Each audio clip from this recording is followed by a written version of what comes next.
And at that point,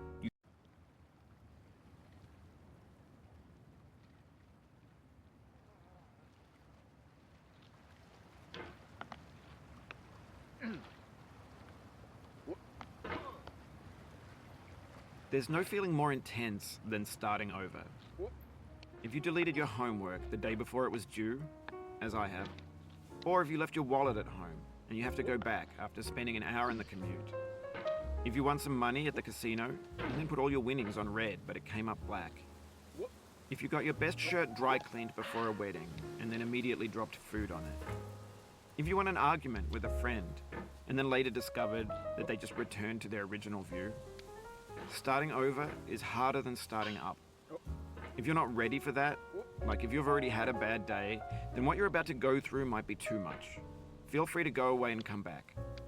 I'll be here. Alright, thanks for coming with me on this trip. I'll understand if you have to take a break at any point. Just find a safe place to stop and quit the game. Don't worry, I'll save your progress, always, even your mistakes. This game is a homage to a free game that came out in 2002, titled Sexy Hiking. The author of that game was Jazuo, a mysterious Czech designer who was known at the time as the father of B games. And B games are rough assemblages of found objects. Designers slap them together very quickly and freely, and they're often too rough and unfriendly to gain much of a following. They're built more for the joy of building them than as polished products. In a certain way, Sexy Hiking is the perfect embodiment of a B game. It's built almost entirely out of found and recycled parts, and it's one of the most unusual and unfriendly games of its time. In it, your task is simply to drag yourself up a mountain with a hammer. And that act of climbing, in the digital world or in real life, has certain essential properties that give the game its flavor. No amount of forward progress is guaranteed. Some cliffs are too sheer or too slippery. And the player is constantly, unremittingly in danger of falling and losing everything. Anyway, when you start Sexy Hiking, you're standing next to this dead tree that blocks the way to the entire rest of the game. It might take you an hour to get over that tree, and a lot of people never got past it. You prod and you poke at it, exploring the limits of your reach and your strength, trying to find a way up and over. And there's a sense of truth in that lack of compromise. Most obstacles in video game worlds are fake. You can be completely confident in your ability to get through them once you have the correct method or the correct equipment or just by spending enough time. In that sense, every pixelated obstacle in Sexy Hiking is real. The obstacles in Sexy Hiking are unyielding, and that makes the game uniquely frustrating. But I'm not sure Jazuo intended to make a frustrating game. The frustration is just essential to the act of climbing, and it's authentic to the process of building a game about climbing. A funny thing happened to me as I was building this mountain. I'd have an idea for a new obstacle, and I'd build it, test it, and it would usually turn out to be unreasonably hard. But I couldn't bring myself to make it easier. It already felt like my inability to get past the new obstacle was my fault as a player rather than as a builder. Imaginary mountains build themselves from our efforts to climb them, and it's our repeated attempts to reach the summit that turns those mountains into something real. When you're building a video game world, you're building with ideas, and that can be like working with quickset cement. You mold your ideas into a certain shape that can be played with, and in the process of playing with them, they begin to harden and set until they're immutable, like rock. And at that point, you can't change the world. Not without breaking it into pieces and starting fresh with new ideas.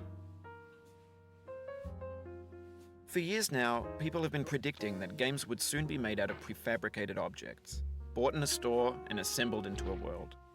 And for the most part, that hasn't happened, because the objects in the stores are trash. I don't mean they look bad or that they're badly made, although a lot of them are. I mean they're trash in the way that food becomes trash as soon as you put it in the sink. Things are made to be consumed and used in a certain context, and once the moment is gone, they transform into garbage. In the context of technology, those moments pass by in seconds. Over time, we've poured more and more refuse into this vast digital landfill that we call the internet. It now vastly outnumbers and outweighs the things that are fresh and untainted and unused. When everything around us is cultural trash, trash becomes the new medium, the lingua franca of the digital age. And you can build culture out of trash. But only trash culture. Be games, be movies, be music, be philosophy. Maybe this is what digital culture is. A monstrous mountain of trash, the ash heap of creativity's fountain. A landfill with everything we ever thought of in it. Grand, infinite, and unsorted. There's 3D models of breakfast, Gen X's fanfic novels, scan magazines, green screen Shia LaBeouf, banned snuff scenes on LiveLeak. Facebook's got lifelike bots with unbranded adverts and candid shots of Kanye and Taylor Swift mashups, car crash epic failed GIFs, Russian dashcam vids, discussions of McRibs, discarded, forgotten, unrecycled, muddled, rotten, untitled. Everything's fresh for about 6 seconds, until some newer thing beckons, and we hit refresh. And there's years of persevering, disappearing into the pile, out of style, out of sight. In this context, it's tempting to make friendly content that's gentle, that lets you churn through it but not earn it. Why make something demanding if it just gets piled up in the landfill, filed in with the bland things? When games were new, they wanted a lot from you. Daunting you, taunting you, resetting and delaying you. Players played stoically. Now everyone's turned off by that.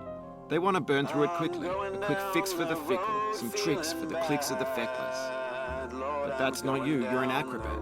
You could swallow a baseball bat.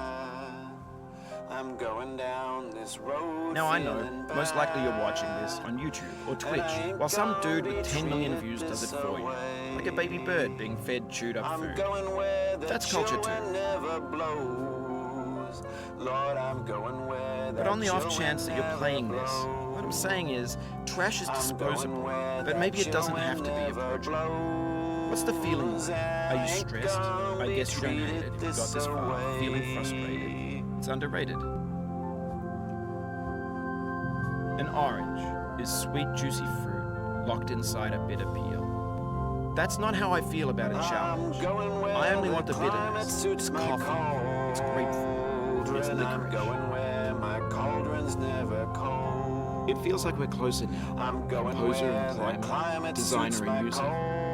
You could have refused, but you didn't. There was something in you that was hidden, that chose to continue.